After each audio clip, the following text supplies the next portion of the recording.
Bienvenue dans cette nouvelle vidéo de formation et flow.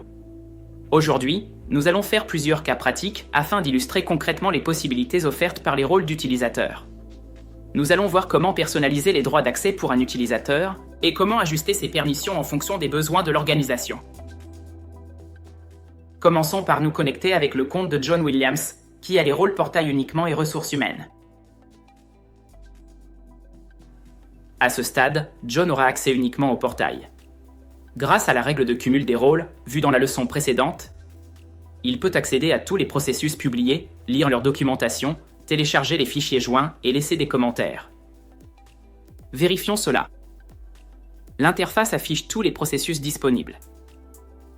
En cliquant sur un processus, John peut ouvrir la documentation complète. Il peut également télécharger le PDF ou laisser un commentaire. Nous allons maintenant supprimer le rôle portail uniquement associé à cet utilisateur et conserver le rôle plus restreint, ressources humaines. Ce rôle donne accès uniquement au portail pour voir et télécharger la documentation de deux processus, remboursement des frais et recrutement, avec des actions limitées. Nous validons ce changement, puis nous nous reconnectons avec le compte de John.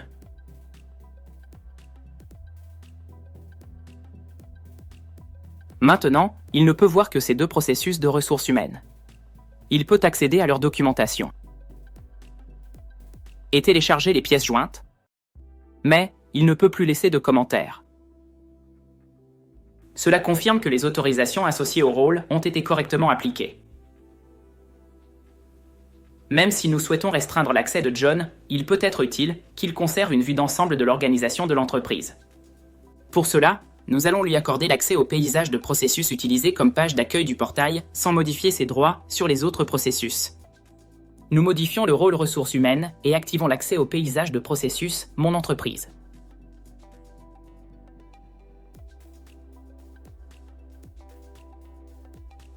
Après avoir confirmé, nous nous connectons avec le compte de John. Il peut maintenant consulter le paysage de processus, mais son accès reste limité aux deux processus des ressources humaines.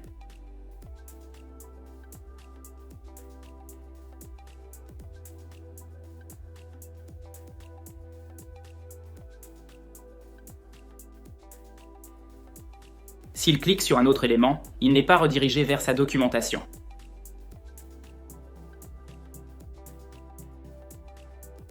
Nous voulons maintenant que John puisse laisser des commentaires sur les processus auxquels il a accès. Pour ce faire, nous allons créer un rôle complémentaire. Dans l'onglet Rôles, nous cliquons sur l'icône plus pour créer un nouveau rôle appelé Coordinateur des ressources humaines.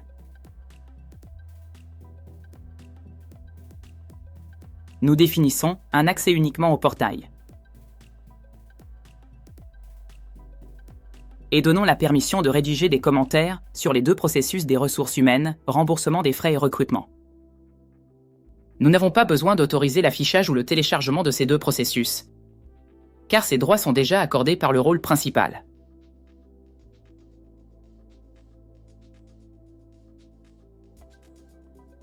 Nous attribuons ce rôle complémentaire à John.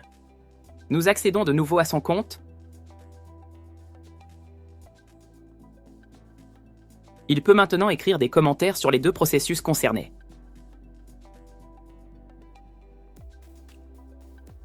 Dans cette partie, nous allons voir comment vous pouvez permettre à un utilisateur de modifier des processus spécifiques sans lui donner un accès complet au système. Cela permet de déléguer des responsabilités tout en conservant le contrôle de l'environnement. Douglas Miller a actuellement le rôle administrateur. Il peut tout gérer, utilisateur, licence, processus et paramètres. Mais nous voulons restreindre ces permissions afin qu'il ne puisse modifier que deux processus. Remboursement des frais et recrutement. Nous allons créer un nouveau rôle analyste de processus ressources humaines. Dans ce rôle, nous autorisons l'accès au portail. Nous autorisons l'accès aux pages de l'espace de travail sans droit de configuration.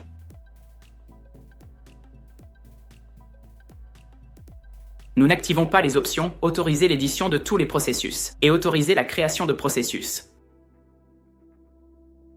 Nous sélectionnons ensuite uniquement les processus remboursement des frais et recrutement, puis activons les options suivantes, modifier, publier et désactiver la publication.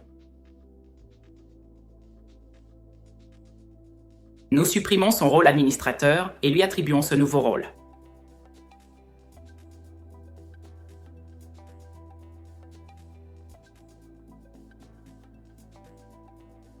Connectons-nous avec le compte de Douglas.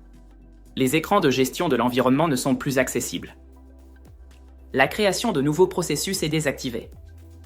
Notez qu'avec ces permissions limitées, cliquez sur le bouton « Plus » ouvre directement l'écran de création d'éléments de travail. De plus, la fenêtre de sélection de processus dans l'éditeur ne permet pas la création d'un nouveau diagramme. L'utilisateur peut accéder uniquement aux deux processus des ressources humaines et a la possibilité de les modifier, de les publier ou de désactiver leur publication. C'est un moyen efficace pour déléguer des tâches sans donner accès à l'ensemble des processus.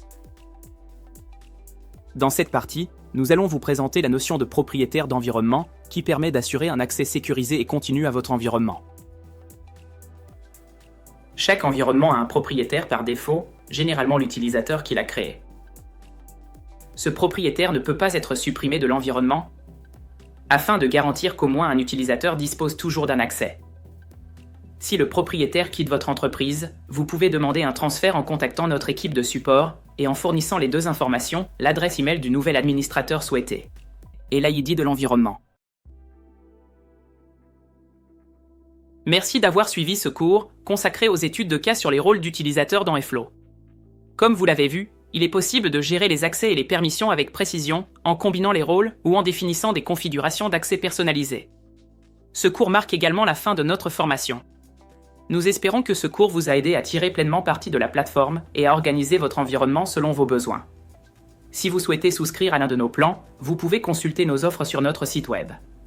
Si vous disposez d'un plan entreprise, vous pouvez contacter notre équipe de support directement via notre outil de chat. Merci encore et à bientôt pour découvrir davantage de contenu Airflow.